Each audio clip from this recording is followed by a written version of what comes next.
السلام علیکم ورحمۃ اللہ وبرکاتہ۔ الحمد للہ رب العالمین والصلاة والسلام علی سید الانبیاء والمرسلین وعلی آلہ واصحابہ اجمعین، اما بعد فاعوذ باللہ من الشیطان الرجیم، بسم اللہ الرحمن الرحیم۔ اذا السماء انفطرت وإذا الكواكب انتثرت وإذا البحار فجرت وإذا القبور بعثرت علمت نفس ما قدمت وأخرت يا أيها الإنسان ما غرك بربك الكريم الذي خلقك فسواك فعدلك في أي صورة ما شاء ركبك كلا بل تكذبون بالدين۔ صدق اللہ العظیم۔ پیارے بھائیوں اور بزرگوں، ماں بہنوں، اللہ رب العالمین کا شکر، اس کا احسان کہ اللہ تعالی ہم سب کو قرآن کی نسبت کی بنیاد پر ایک نورانی مجلس اور قرآن پاک کی بابرکت مجلس میں شرکت کی توفیق مرحمت فرمائی۔ اللہ تعالیٰ قبول فرمائے، آخرت کے لیے نجات کا ذریعہ بنائے۔ آج سورہ انفطار کے سلسلے میں بات چیت ہوگی، چونکہ اس سے پہلے جو سورت گزری ہے سورہ تکویر، اذا الشمس کورت، اور یہ دوسری ایک صورت ہے اذا السماء انفطرت یعنی انفطار۔ ان دونوں صورتوں میں یکساں مضمون ہے، اور جو باتیں پہلی صورت میں گزری ہے تقریباً کچھ مضمون اور باتیں اس صورت پاک میں بھی ہے، اس لیے ہم اس پر زیادہ تفصیل گفتگو نہیں کرنا چاہتا ہوں کہ پہلی بات دوبارہ لوٹ کر کے وہ آئے۔ جیسا کہ عرض کیا تھا کہ جس طرح پہلی 3 صورتیں گزری تھی اور جس میں کچھ کفار و مشرکین اور منکرین قیامت اور دوسرے منکرین رسالت، ان سبوں کی کچھ سوالات اعتراضات تھے، جس کا بہت ہی تفصیل کے ساتھ جواب دیا گیا، اور ان 3 صورتوں میں کچھ ایسی باتیں آئی تھی جس کی تفصیل ان 2 صورتوں میں اللہ رب العالمین نے فرمایا۔ جیسا کہ بات گزری اذا الشمس کورت یعنی سورج کو اللہ تعالیٰ لپیٹ لے گا، اس صورت پاک میں اس کی توضیح اور تفصیل اس طرح ہے کہ جب سورج لپیٹ دیے جائیں گے اور پھر اس کو سمندروں میں ڈال دیے جائیں گے، اور ستاروں کو بھی ڈال دیے جائیں گے، اور ستاروں کی وجہ سے چاند سورج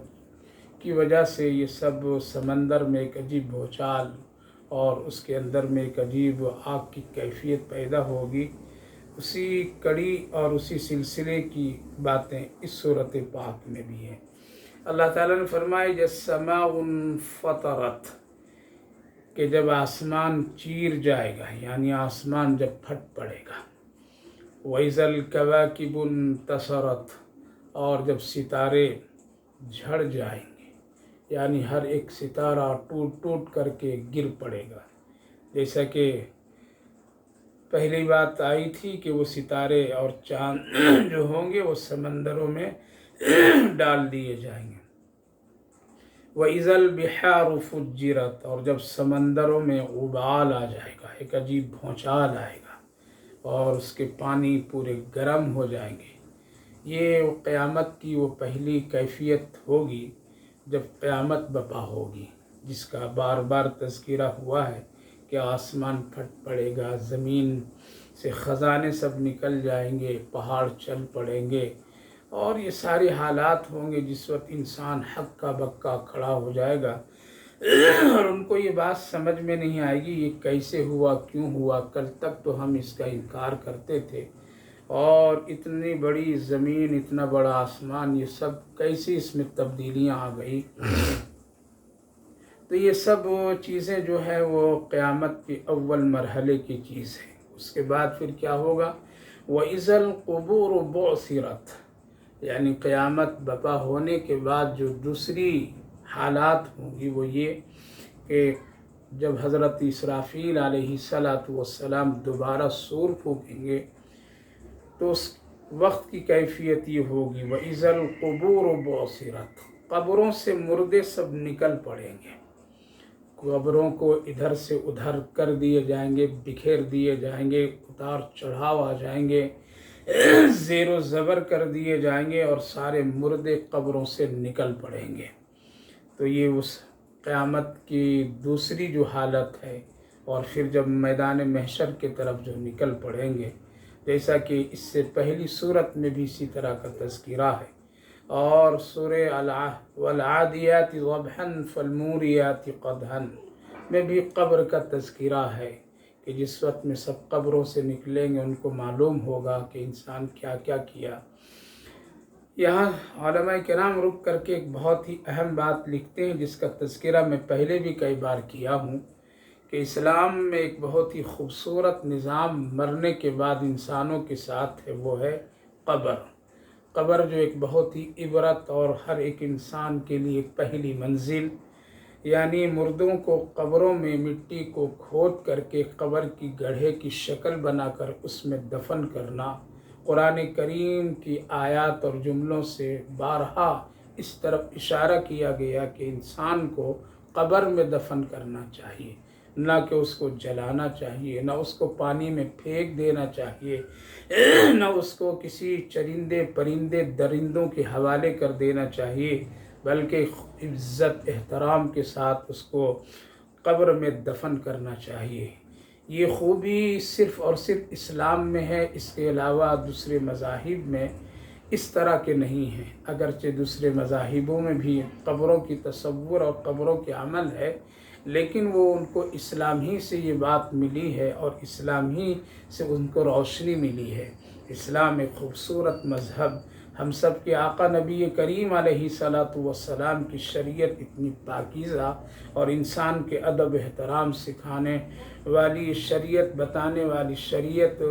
کی عزت و احترام کے ساتھ انسان کو دفن کرو، نہ کہ اس کو جلاؤ اور نہ اس کی بے حرمتی کرو، نہ درندوں پرندوں چرندوں کے حوالے کر دو یا کسی جنگل کھیت پہاڑیوں میں پھینک دو، بلکہ بہت ہی احترام کے ساتھ کرنے کا حکم دیا گیا ہے۔ اس سے پتہ چلتا ہے اسلام ایک خوبصورت مذہب ہے۔ اللہ کا بہت بڑا احسان ہے میرے بھائیوں، بزرگوں، ماں بہنوں، کہ اللہ تعالیٰ نے ایسا پاکیزہ دین اور اسلام عطا فرمایا ہے، ورنہ اگر اسلام کی تعلیمات نہ ہوتی اور اسلام سے ہم وابستہ نہیں ہوتے تو ہم کو پاکی ناپاکی کا بھی مسئلہ نہیں معلوم ہوتا، کھانے پینے کا سلیقہ معلوم نہیں ہوتا، مرنے کے بعد کہاں جلا دیے جاتے، کہاں ڈال دیے جاتے، کس چرندوں کے حوالے اور کس درندوں کے حوالے کر دیے جاتے، کیسی بے آبرو کی کیفیت ہوتی۔ اللہ کا بہت بڑا احسان ہے کہ اس نے ہم سب کو ایک پاک اور پاکیزہ دین اور بہت ہی پیاری شریعت آقا صلی اللہ علیہ وسلم کی امت بنا کر عطا فرمایا ہے۔ جیتے جی اس سے لگے رہیے اور اسلام پر قائم رہیے، شریعت کو شریعت سمجھ کر کے اس پر عمل کیجیے، انشاءاللہ کامیابی ہوگی۔ وَإِذَا الْقُبُورُ بُعْثِرَتْ عَلِمَتْ نَفْسٌ مَا قَدَّمَتْ وَأَخَّرَتْ، یعنی جو لوگ قیامت کے منکر ہیں، زندہ ہونے کا منکر ہیں کہ کیا دوبارہ ہم مرنے کے بعد دوبارہ اٹھائے جائیں گے، اللہ جواب دے رہا ہے تمہارا اٹھانا ہی صرف نہیں، علمت نفس ما قدمت واخرت، اس وقت معلوم ہو جائے گا انسانوں کو کیا تم نے پہلے بھیجا ہے اور کیا بعد میں چھوڑا ہے، یعنی ذرے ذرے کی کیفیت اعمال کے بارے میں تجھے پتہ چلے گا کہ کیا کیا تم نے اپنی اس دنیا کی زندگی میں اچھے اعمال برے اعمال کر کے آگے بھیج دیا، اور مرنے کے بعد تم کو جو اعمال کرنے تھے وہ سب پیچھے چھوڑ دیا۔ علماء مفسرین یہاں دو باتیں فرماتے ہیں۔ پہلی بات تو یہ ہے کہ ہر ایک انسان اس دنیا میں جو کچھ عمل کرتا ہے وہ اللہ کے پاس موجود ہے، اور اللہ تعالیٰ اس کی حفاظت کرواتا ہے۔ ایک ایک ذرے ذرے نیکی اور برائیوں کی اللہ تعالیٰ حفاظت کر کے رکھ دے رہا ہے، تاکہ آنے کے بعد انسان کو وہ ساری چیزیں سامنے موجود ہو اور اس کو وہ چیزیں دکھائی دے۔ اس لیے کبھی غفلت میں اور کبھی بے توجہی کے ساتھ مت رہیے کہ ہم نے کچھ کیا تو پتہ نہیں وہ ملے گا یا نہیں ملے گا۔ زندہ ہونا تو دور کی بات، اللہ فرما رہا ہے ہم تم کو زندہ بھی کریں گے اور تیرے کیے ہوئے اعمال تیرے سامنے پیش کریں گے۔ اس وقت تجھے معلوم ہوگا کیا کیا کیا ہے اور کیا نہیں کیا تھا، کیا تم پہلے بھیجا تھا اور اپنے اس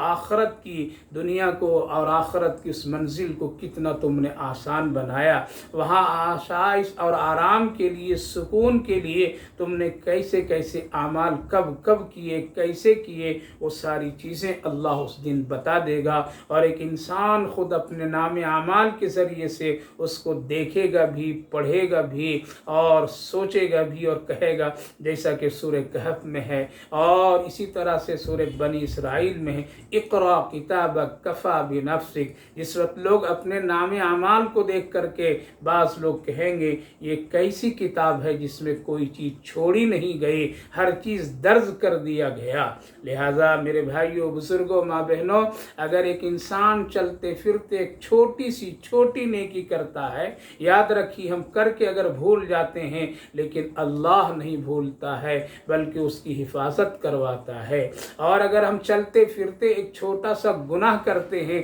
کر کے ہم اگر بھول جائیں، لیکن اللہ کے دربار اور خزانے میں وہ چیز ضائع نہیں بلکہ اس کو بھی محفوظ کر دیا جاتا ہے۔ اسی لیے آدمی کو چاہیے ہمیشہ اپنی زندگی میں، جب اللہ نے ان کو ایک بہت ہی پیاری زندگی دیا ہے، اسی وقت میں اپنے ہاتھوں سے نیکی کا کام کر لینا چاہیے، اپنے ہاتھوں سے آخرت بنا لینا چاہیے، اپنے ہاتھوں سے اللہ کی راہ میں خرچ کر کے، عبادت کر کے، جو بھی نیکی کی شکلیں ہو وہاں جا کر کے اسٹور کر دینا چاہیے، جمع کر دینا چاہیے، تاکہ اللہ رب العالمین کل مرنے کے بعد ہم سب کو عطا فرما دے گا۔ لہذا یہ ایک سوچ کر کے کہ کل کر لیں گے، یہ سوچ کر کے کہ کل کر لیں گے، ایسا مت سوچئے۔ کتنے ایسے سوچنے والے، کتنے ایسے توبہ کرنے والے سوچتے رہ گئے اور منو مٹی کے نیچے دب کر کے رہ گئے۔ کتنے ایسے لوگ سوچتے رہ گئے، عمر ان کی گھٹتی چلی گئی کہ کل توبہ کریں گے، کل نماز پڑھیں گے، کل اچھے کام کریں گے، کل صدقہ خیرات اور زکوٰۃ کریں گے، کل فلاں گناہ سے توبہ کر لیں گے، کل ہم یہ نیکی شروع کر دیں گے، لیکن نہیں کر سکے اور قبرستانوں میں دفن ہو گئے۔ اسی لیے میرے بھائیو بزرگوں، اگر طاقت ہے، زندگی ہے، صحت ہے، وقت ہے، موقع ہے، عمر ہے، تو اسی وقت میں اپنے ہاتھوں سے کر لیجئے۔ دوسروں کے اوپر بھروسہ کر کے اپنی پیاری زندگی کو مت برباد کیجئے اور آخرت کو مت نقصان پہنچائیے۔ علمت نفس ما قدمت وأخرت، جو بھی آدمی کرے گا سب کچھ اس کو وہاں ملے گا، کوئی چیز اس کی چھوڑی نہیں جائے گی۔ دوسری بات، علماء مفسرین لکھتے ہیں کہ آدمی کو چھوڑنے کا دنیا میں دو طریقہ ہے۔ ایک تو یہ ہے کہ ایک آدمی کو عمل کرنا چاہیے تھا لیکن وہ یہ بہانہ کر کے نہیں کر سکا اور وہ عمل کو چھوڑ دیا۔ مثلا اس کو نماز پڑھنی تھی، نہیں پڑھا، کل پڑھیں گے لیکن چھوڑ کر کے نماز کو اپنا ضائع کر دیا۔ اسی طرح سے مال و دولت ہے، وہ سوچتا رہا کل فری ہو کر کے کچھ کر لیں گے، بنا لیں گے، لیکن وہ کر نہیں سکا، سارا مال چھوڑ دیا۔ اسی طریقے سے اس کے پاس طاقت تھی، اس کے پاس کوئی ایک ایسی چیز تھی، علم و فن تھا، عہدہ تھا کہ کچھ کر لیتا لیکن وہ نہیں کر سکا، یہ سوچ کر کے کل۔ تو ایک مطلب تو یہ ہے کہ خود اس انسان کو کرنا چاہیے تھا لیکن خود نہیں کر سکا، روزہ خود رکھنا تھا نہیں رکھ سکا، نماز اس کو خود پڑھنی تھی نہیں پڑھ سکا، اپنے مال پر اس کی اس وقت میں کنٹرول اور اس کو اختیار تھا کہ جتنا چاہے جس طرح سے چاہے صدقہ خیرات کر کے آخرت سوار لے، بنا لے، لیکن وہ نہیں کر سکا۔ دوسروں کو بھلائی پہنچا سکتا چاہتا تھا لیکن نہیں پہنچا سکا، ماں باپ کو راضی اور خوش زندگی میں کر سکتا تھا لیکن نہیں کر سکا۔ یہ انسان کے خود کرنے کے اعمال تھے جو نہیں کر سکا، چھوڑ دیا۔ دوسرا مطلب علماء مفسرین یہ لکھتے ہیں کہ کچھ ایسے لوگ ہیں جو ان کی زندگی کی دو حالات ہیں۔ ایک یہ ہے کہ کچھ ایسے نیک کام وہ کر کے چلے جاتے ہیں کہ جانے کے بعد اس کو وہاں پتہ چلے گا، جب ان نیکی کا کاموں کا اس کو اجر اور ثواب اس کو ملے گا، اس وقت اس کو پتہ چلے گا کہ ہم نے یہ نیکی چھوڑ کر کے جو آیا وہ آج ہم کو اس کا فائدہ مل رہا ہے، اور اس کو اس وقت میں احساس ہوگا یقیناً میری اس نیکی کا بدلہ اللہ دے رہا ہے۔ مثال کے طور پر میں ایک آدمی اپنی اولاد کی اچھی تربیت کیا، دیندار بنایا، دین پر رکھا، اس کے لیے محنت و مشقت کیا اور نیک صالح اولاد چھوڑ کر کے گیا، جیسا کہ حدیث پاک میں یہ صدقہ جاریہ، یعنی اس نے ایسی اولاد کی، ایسی تربیت کی کہ اب اس کے ذریعے سے بہت سارے نیکی کے راستے کھلے ہوئے ہیں۔ حدیث پاک میں ہے جب تک کہ یہ نیکی کرے گا اور یہ اگر کسی کو نیکی کا کام بتا دے گا، نیک راستے پر چلا دے گا، تو جب تک یہ سلسلہ چلے گا اللہ تعالیٰ اس کو بھی ثواب عطا فرمائے گا۔ اللہ تعالیٰ اس کو اس وقت میں اس کا احساس دلائے گا کہ تم نے ایک نیکی کا کام اس دنیا میں کر کے آیا۔ جیسا کہ کہا جاتا ہے اولاد، نیک اولاد ایک صدقہ جاریہ ہے جس کی وجہ سے ماں باپ کو مرنے کے بعد بھی اس کے لیے نیکی پہنچتی رہتی ہے۔ علماء کرام نے قصہ اور واقعہ لکھا ہے کہ ایک شخص کا انتقال جب ہوا تو اس کے کسی دوست نے خواب میں قبر میں دیکھا کہ وہ بہت ہی مطمئن کے ساتھ قبر میں ہے اور بہت ہی احترام کے ساتھ، بڑی سکون کے ساتھ ہے۔ باقی دوسرے لوگ قبروں سے نکل کر کے کچھ نیکیاں وہ چنتے ہوئے نظر آئے۔ خواب میں اس نے دیکھا، دیکھنے کے وقت میں اس نے پوچھا، ارے بھائی یہ کیا معاملہ ہے اور یہ کیا صورت ہے؟ سارے لوگ قبروں سے نکل کر کے نیکیاں چن رہے ہیں اور چھوٹی چھوٹی نیکیوں کو جمع کر رہے ہیں اور اس کے لیے وہ ادھر ادھر پھر رہے ہیں، تم اپنی قبر میں کتنا اطمینان اور سکون کے ساتھ میں ہو؟ جواب دیا، میں اس لیے ہوں کہ میں اپنے ایک بچے کو حافظ قرآن بنا کر کے آیا ہوں، وہ تلاوت کرتا ہے، اس کا ثواب مجھے بھر بھر کر کے ملتا رہتا ہے، مجھے چننے کی ضرورت نہیں ہے، اس نیک صالح حافظ قرآن کی وجہ سے اللہ مجھے بہت ساری نیکیاں عطا فرمائے۔ یہ ہے صدقہ جاریہ۔ اسی طرح سے اگر کوئی آدمی کوئی اچھی نیکی کا کام کر دیا، کوئی ایک نیک راستے پر لوگوں کو ڈال دیا، اس کی عادتیں بنا دی، یا اسی طرح مسجد ہے، مدرسہ ہے، کسی کو حافظ قرآن بنا دیا، کسی کو عالم دین بنا دیا، کہیں پانی کا انتظام کر دیا، اور اس سے جب تک کہ لوگ فائدہ اٹھاتے رہیں گے، یا کہیں دین اور شریعت کی سنت کو ایسا قائم کر دیا کہ لوگ اس سنت پر لوگ عمل کرنے کے عادی بن گئے اور اس سنت اور اس طریقے پر چلنے کے لیے وہ لوگ اس پر آ گئے، تو جب تک کہ فرد اس سنت اور دین کے اس صحیح راستے پر چلتے رہیں گے، ثواب اس آدمی کو بھی مرنے کے بعد ملتا رہے گا جس نے یہ راہ دکھایا، جس نے یہ راہ قائم کیا، جس نے یہ اچھی بات قائم کی، اللہ رب العالمین اس کو ثواب دیتا رہے گا۔ اس کو کہتے ہیں صدقہ جاریہ، کہ ایک آدمی ایسے اعمال کر کے چلا گیا ہے کہ جس کی وجہ سے اس کا سلسلہ جاری ہے اور اس کا سلسلہ نیکی کا بھی بند نہیں ہے۔ یہ ہے ایک مطلب ما قدمت و اخرت۔ اسی طرح سے دوسرا مطلب یہ ہے کہ اگر کوئی آدمی برائی کا راستہ ڈال دیا، گناہ کا راستہ ڈال دیا، سنت کے مقابلے میں رسم و رواج کو ڈال دیا، بدعتوں کا راستہ کھول دیا، شرک کے راستے کھول دیا، اور پھر اس پر لوگ چلنے لگے اور عادی بن گئے اس کے، جیسے آج بہت سارے ایسے اعمال ہیں، چاہے وہ عالم کے ذریعے سے ہو، چاہے وہ غیر عالم کے ذریعے سے ہو، چاہے کیوں نہیں بہت بڑے پیر و مرشد کے ذریعے سے ہو، چاہے کیوں نہ ایک بڑے دیندار آدمی سمجھے جانے والے کے ذریعے سے ہو، اگر سنت کے مقابلے میں کوئی بدعت کا راستہ کھول دیا ہے، سنت کے مقابلے میں کوئی ایسی رسم و رواج کا راستہ کھول دیا ہے، دین کے صحیح شکل کو بگاڑ کر کے کچھ لوگوں کو خوش کرنے کے لیے ایک نیا دین بنا دیا ہے، اور پھر اس پر لوگ دین سمجھ کر کے اور اس پر لوگ شوق اور بڑے جذبے کے ساتھ کرتے چلے آ رہے ہیں، یاد رکھیے سنت کے مقابلے میں جب تک کہ لوگ بدعات کے راستے پر چلیں گے، جب تک کہ لوگ رسم و رواج کے راستے پر چلیں گے، جب تک کہ شریعت اور دین کے خلاف والے راستے پر چلیں گے،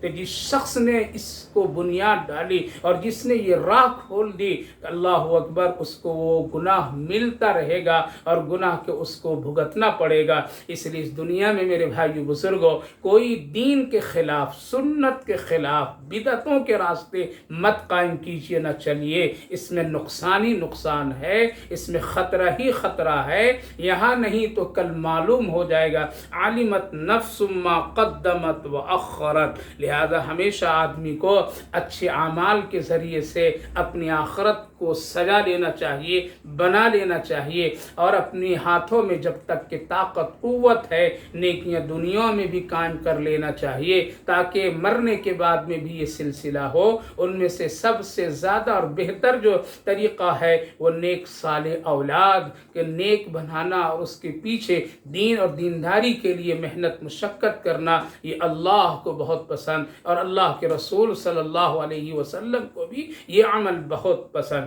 آگے اللہ فرمائے یا ایھا الانسان ما غرک بربک الکریم۔ یہاں تو قیامت کی پہلی صورت، پھر دوسری صورت اللہ بتا دیا کہ میدان محشر میں یہ سب ہوگا۔ یا ایھا الانسان ما غرک بربک الکریم، اے انسان تو دھوکے میں پڑا ہے، تجھے کس چیز نے، تیرے رب کریم جو مہربان رب تیرا ہے، اس سلسلے میں تم کو کس نے دھوکے میں ڈال دیا؟ کیسے تم دھوکے میں پڑ گئے؟ وہ اللہ جس نے تم کو پیدا کیا، جو بہت ہی مہربان ہے، جو بہت ہی مشفق ہے، وہ اللہ جس نے تم کو ایک خوبصورت سانچوں اور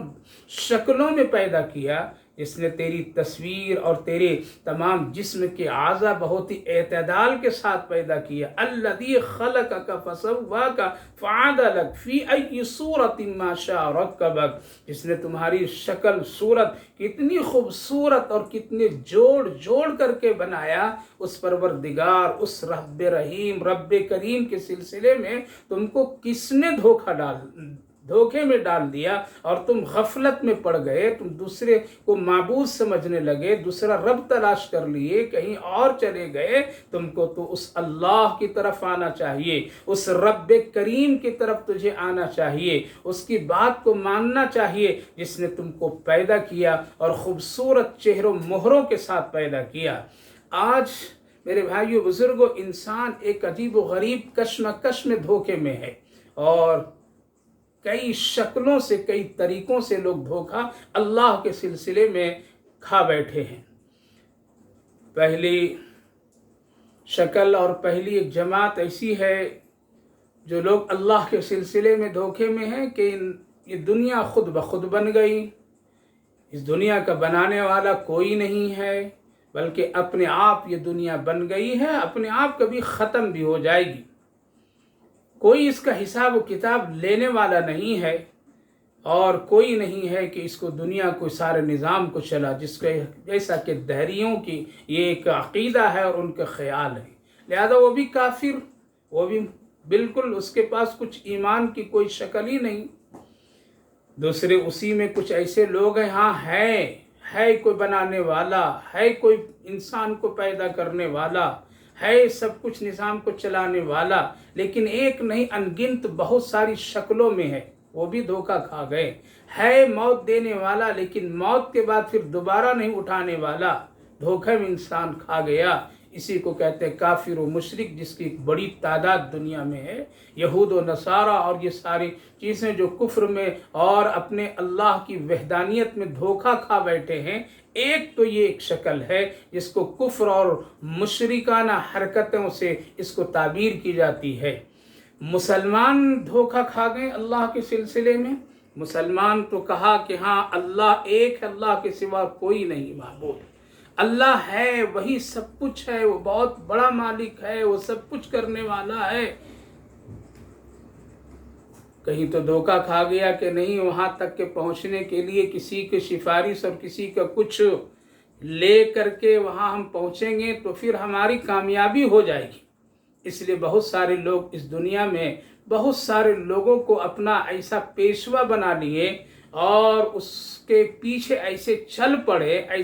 پڑے اور یہ سمجھ بیٹھے کہ یہی ہمارے لیے نجات کا ذریعہ ہے اور اس کے پیچھے چلنے سے ہماری نجات ہو جائے گی. ہم عمل کریں یا نہیں کریں، ہم نماز پڑھیں یا نہیں پڑھیں، ہم حلال و حرام کی تمیز کریں یا نہیں کریں، ہم اللہ کے راستے میں قربانیاں دیں یا نہیں دیں، ہم اللہ کے دین کو پھیلائیں یا نہ پھیلائیں، یعنی ہم کچھ کریں نہ، پھر بھی ہمارے لیے کامیابی ہے. اس لیے کہ ہمارا ایک پیشوا ہے، ہمارے پیر ہیں، ہمارے بڑے ہیں، ہمارے ایسے ہیں ویسے ہیں، ہمارا خاندان بہت اونچا ہے، ہمارا حسب و نسب بہت بڑا اچھا ہے، اور فلاں فلاں. اس میں ایک انسان دھوکہ میں پڑا اور اپنے طور پر عمل کرنے سے وہ رہ گیا.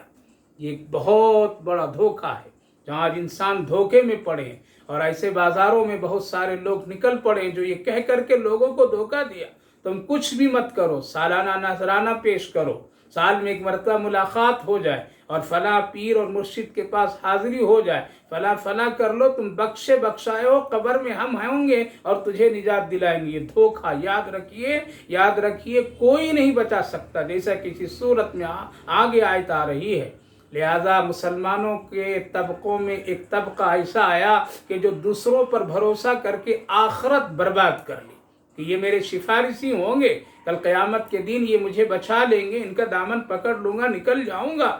میرے بھائیو بزرگوں، ایسے لوگ دھوکے میں پڑے ہیں، ایسے لوگ کسی کو دھوکہ دے رہے ہیں. مت اس دھوکے میں پڑیے، بلکہ اللہ رب العالمین سب کا حساب لینے والا ہے، کوئی رب کے سامنے کھڑا نہیں ہو سکتا ہے. دوسرا، مسلمانوں نے یہ دھوکہ کھایا کہ ہم تو بہت ہی اونچے درجے اور امام الانبیاء، امام الرسول، سب سے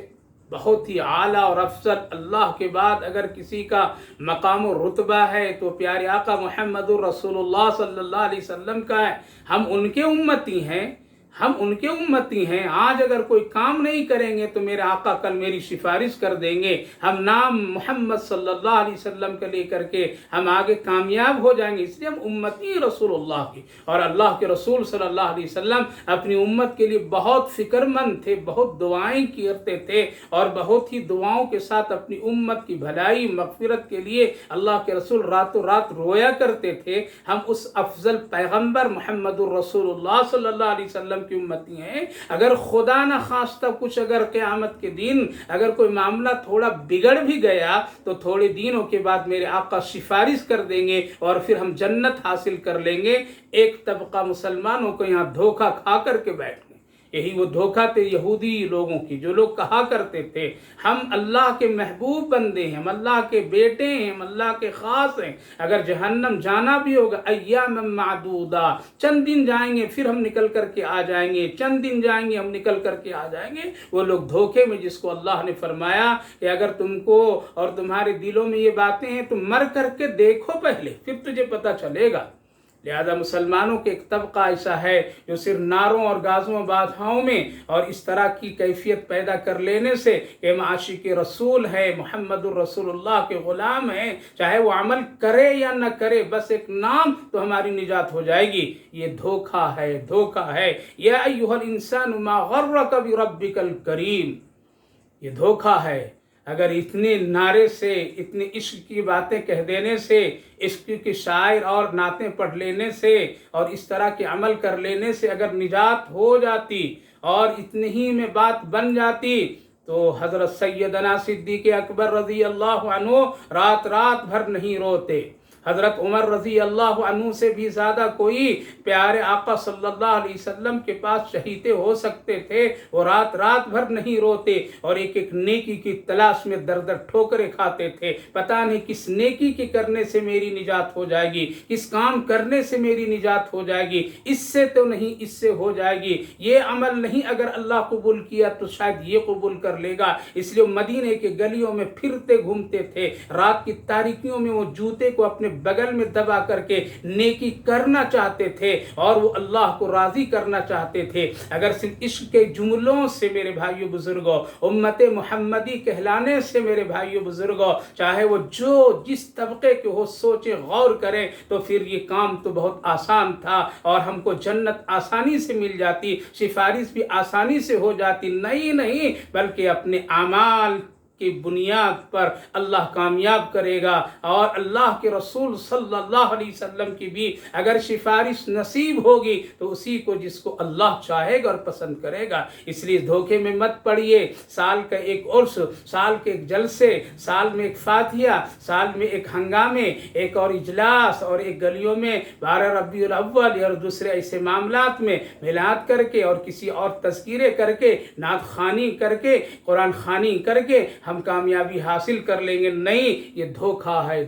ہے۔ آج امت کا ایک بہت بڑا طبقہ اس میں دھوکہ کھا کر کے اور اپنی دنیا کو اور آخرت کو برباد کر رکھے ہیں۔ تیسرا مسئلہ، مسلمانوں میں ایک طبقہ ایسا بھی جو دھوکے میں پڑا ہے، اور وہ یہ ہے کہ چلو ہم نماز بھی پڑھ رہے ہیں، گناہ بھی کر رہے ہیں، روزہ بھی رکھ رہے ہیں، گناہ بھی ہو جا رہا ہے، حج بھی کر رہے ہیں، گناہ بھی ہو جا رہا ہے، لہذا اللہ غفور الرحیم ہے، اللہ بہت معاف کرنے والا ہے، وہ 70 ماؤں سے بھی زیادہ اپنے بندوں سے محبت کرتا ہے، وہ اللہ بہت کریم ہے، لطیف ہے، بہت غفور الرحیم ہے، بندوں کو تکلیف نہیں دینا پسند کرتا ہے، وہ پہاڑوں جیسے گناہوں کو اپنی رحمتوں سے معاف کر دے گا، بخش دے گا، فلاں۔ یہ سوچ کر کے دونوں راستے اختیار کیے ہوئے ہیں کہ وہ نیکی بھی کر رہا ہے اور گناہ بھی کر رہا ہے، گناہ اس جذبے کے ساتھ کر رہا ہے، اس نیت کے ساتھ کر رہا ہے، اس دھوکے کے ساتھ کر رہا ہے۔ میرا اللہ معاف کرنے والا ہے، میرا اللہ غفور الرحیم ہے، میرا اللہ بہت بخشنے والا ہے، اس لیے اگر نیکی کے ساتھ گناہ بھی ہو جائے تو چلتا ہے، چلے گا، چلا لیں گے۔ نہیں میرے بھائیو بزرگوں، یہ ایک دھوکہ ہے، اس نیت کے ساتھ کہ اللہ غفور الرحیم ہے۔ اللہ معاف اس وقت کرتا ہے جب ہم گناہ چھوڑ کر کے ہاتھ پھیلائیں اور معافی مانگیں۔ اللہ اس وقت ہماری عبادتوں کو قبول کرتا ہے جب ہم گناہوں کو چھوڑ کر کے ہم وہ نیکی اور عبادت کریں، ورنہ ایسا نہیں ہے کہ دونوں سلسلہ چلے، دوا بھی ہو اور بے پرہیزگاری بھی ہو، دوا بھی ہو اور اس کے اصول کے خلاف بھی ہو۔ نہیں، بیمار کبھی صحت یابی نہیں حاصل کر سکتا ہے، صحت مند نہیں ہو سکتا ہے، اس کو دوا کے ساتھ ساتھ ان مضرات چیزوں کو چھوڑنا پڑے گا، نقصان دہ چیزوں کو ترک کرنا پڑے گا، جس سے اس کی صحت اور اس کی دوا پر اثر انداز جو چیزیں ہوتی ہے اور اس کے خلاف ہوتی ہے اس کو ترک کرنا پڑے گا۔ لہذا اسی طرح سے میرے بھائیو بزرگوں، اللہ ضرور غفور الرحیم ہے، وہ معاف کرنے والا ہے، وہ 70 ماؤں سے بھی زیادہ محبت کرنے والا ہے، وہ ایک چھوٹی سی نیکی پر بھی مغفرت کر دینے والا ہے، وہ فاحشہ عورت کو، کتے کو پانی پلانے پر بھی اس کی بخشش کر دینے والا ہے، وہ سب ہے، سب کچھ ہے۔ لیکن یاد رکھیے یہ کب ہے؟ جب ہم سچے دل سے گناہ کو چھوڑ کر کے اللہ سے معافی مانگیں گے، تبھی یہ معافی ہو سکتی ہے، ورنہ یہ دھوکہ ہے۔ اور آج اچھے لوگ اس دھوکے میں پڑے ہوئے ہیں، اچھے لوگ دھوکے میں پڑے ہوئے ہیں اور اس دھوکے سے اپنی آخرت کو برباد کرتے چلے جا رہے، گناہوں کو جمع کرتے چلے جا رہے۔ اس نیت سے اللہ معاف کرنے والا ہے، وہ شب قدر میں معاف کر دیتا ہے، شب برات میں معاف کر دیتا ہے، رمضان کے روزوں کی وجہ سے معاف کر دیتا ہے، حج کر لیا سب معاف کر دیتا ہے، وہ کچھ بھی باقی نہیں رکھتا ہے۔ میرے بھائیو بزرگوں، یہ بھی ایک دھوکہ ہے۔ یہ اس وقت ہے جب ہم گناہ چھوڑ کر کے، توبہ کر کے ہم نیکی کو جمع کریں اور نیکی کے کام کریں اور پھر اللہ سے معافی مانگیں تو انشاءاللہ اللہ بہت بڑا ہے،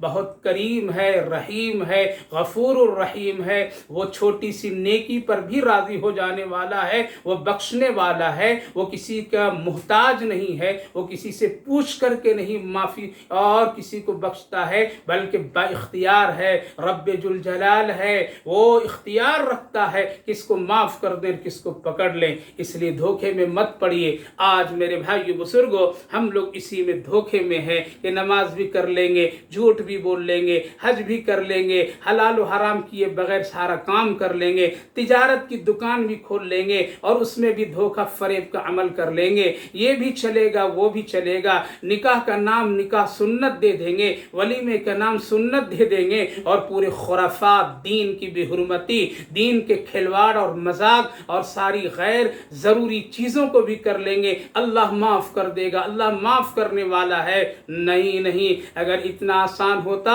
تو صحابہ کی زندگی میں دونوں چیزیں چلتی۔ صحابہ کامیاب اس لیے ہو گئے، ان کو اسی دھرتی اور زمین پر جنت کی بشارتیں اسی لیے ملی کہ وہ گناہوں کو ترک کر دیے اور نیکی کو اختیار کر لیے، اور وہ پھر ڈرتے رہیں نیکی کرنے کے بعد کہ اللہ قبول کرے گا یا نہیں کرے گا، اس کے لیے بھی وہ محنت اور مشقت کرتے رہیں، تب وہ کامیاب ہوئے۔ اس لیے آج ہم لوگ کئی شکلوں میں دھوکے میں پڑے ہیں۔ ایک تو یہ ہے کہ اللہ رب العالمین وہ بہت بڑا کریم اور رحیم ہے اور بہت بڑا مہربان ہے، تبھی تو اللہ رب العالمین گناہ کرنے کے باوجود بھی گنہگار کو کھلاتا پلاتا رہتا ہے، اس کی روزی کو نہیں روکتا ہے۔ یہاں بھی انسان کبھی دھوکے میں پڑ جاتا ہے کہ ہم گناہ کرتے ہیں، ہم حرام سے بہت سارے مال جمع کر لیتے ہیں، ہم کبھی نماز نہیں پڑھتے ہیں، ہم سنت پر کبھی عمل نہیں کرتے ہیں، زندگی میں کبھی قرآن کھول کر کے نہیں دیکھتے ہیں، ہم نیکی کا کوئی کام کرتے ہی نہیں ہیں، لیکن نہ ہماری صحت میں کبھی فرقہ ہے، نہ کبھی ہماری دولت میں کمی آئی، نہ ہماری کبھی شہرت میں کمی آئی، عہدے پر عہدے، سال پر سال ہمارے عہدوں پر زندگی گزرتی چلی جا رہی ہے۔ اگر اللہ ناراض ہوتا تو یہ سب کیوں دیتا؟ ایک دھوکہ ہے میرے بھائیو بزرگوں۔ اگر صحت کے باوجود اور دولت کے باوجود بھی اگر آپ ترقی سب کچھ کر رہے ہیں اور گناہ بھی ہو رہا ہے اور گناہ ساتھ ساتھ چل رہا ہے تو آپ دھوکے میں ہیں۔ وَأُمْلِي لَهُمْ إِنَّ كَيْدِي مَتِينٌ۔ اللہ رب العالمین گنہگار کے گناہوں کی وجہ سے اس کی روزی، اس کی عزت، اس کی شہرت، اس کی بلندی کو کم نہیں کرتا ہے، بلکہ اس کو اپنے دربار میں آنے سے روک دیتا ہے، اپنے سامنے سر جھکانے سے روک دیتا ہے، بسم اللہ پڑھ کر کے کھانے سے اس کی زبان پر تالے لگا دیتا ہے، کھانے کے بعد شکر کے کلمات ادا کرنے سے اس کو محروم کر دیتا ہے، اس کو ہاتھ اللہ کے حضور میں اٹھا کر کے مانگنے کی توفیق کو چھین لیتا ہے۔ انسان یہاں دھوکے میں ہے کہ ہم گناہ سے اتنی دنیا بنا لیے، میری پکڑ نہیں ہو رہی ہے۔ غربت میں تو وہ نماز پڑھنے والا، سنت پر عمل کرنے والا، مسواک کرنے والا، سنت کے مطابق کپڑا پہننے والا، وہ فقیر معزین، وہ فقیر مدرس، وہ بیٹھے رہنے والے لوگ ہیں جن سے شاید کہ اللہ ناراض نہیں بلکہ اللہ رب العالمین نے کبھی کبھی ایسا نظام چلا دیتا ہے جہاں انسان دھوکے میں پڑا ہوا ہے۔ لہذا ایک مسلمانوں کا طبقہ، انسانوں کا طبقہ اس میں دھوکہ کھا کر کے ہے۔ یا ایھا الانسان ما غرک بربک الکریم۔ اللہ رب العالمین نے اسی لیے یہاں کریم کا جملہ ارشاد فرمایا۔ کریم کا مطلب یہ اتنا مہربان ہے، تم گناہ کرتے ہو پھر بھی اللہ تجھے کھلاتا ہے، گناہ کرتے ہو پھر بھی تجھے اللہ آل اولاد سے نوازتا ہے۔ کریم یہ ہے کہ تجھے بغیر مانگے تجھے آنکھیں دی، تجھے زبان دی، تجھے سونگھنے کے لیے ناک دیا، سننے کے لیے کان دیا، بولنے اور دماغ دیا، ساری چیزوں زبان دی، اور سوچنے فکر کرنے کے لیے دماغ دیا، پکڑنے کے لیے مضبوط پنجے اور ہاتھ دیے، چلنے کے لیے پاؤں دیے، جسم کا یہ پورا سسٹم دیا۔ تم نے مانگا نہیں تھا، تم نے سوال نہیں کیا تھا، پھر بھی اللہ رب العالمین نے تمہیں بغیر مانگے یہ ساری نعمتیں عطا فرمایا۔ یا ایھا الانسان ما غرک بربک الکریم۔ اس رب سے اور اس کریم مہربان مولا کے سلسلے میں اے لوگو تم کو کس نے دھوکہ دے دیا؟ کہاں تم جا رہے ہو؟ کس کے پیچھے جا رہے ہو؟ کس کے طریقے پر جا رہے ہو؟ کس کا طریقہ تم ڈھونڈ رہے ہو؟ کس کی بات تم مان رہے ہو؟ مت دھوکہ کھاؤ، کیوں؟ وہ اللہ بہت مہربان ہے، بہت کریم ہے۔ الذی خلقک فسواک فعدلک فی ای صورت ما شاء رکبک۔ کتنے خوبصورت تیرے چہرے مہرے کو بنایا، حسن و جمال کو عطا فرمایا۔ کیا تم نے مانگا تھا؟ یاد رکھیے یہاں انسان اپنے اختیار میں کچھ بھی نہیں رکھتا ہے۔ اگر اللہ رب العالمین چاہ لے اور چاہتا ہے تو اندھا بنا کر کے ماں کے پیٹ سے نکالتا ہے، لنگڑا لولہا بناتا ہے کسی کو، لیکن انسان تجھے کتنی خوبصورت آنکھیں دی، چہرے مہرے دیے۔ اللہ کی صنعت اور اس کی قدرت کو دیکھو، ذرا دیکھو، کسی کی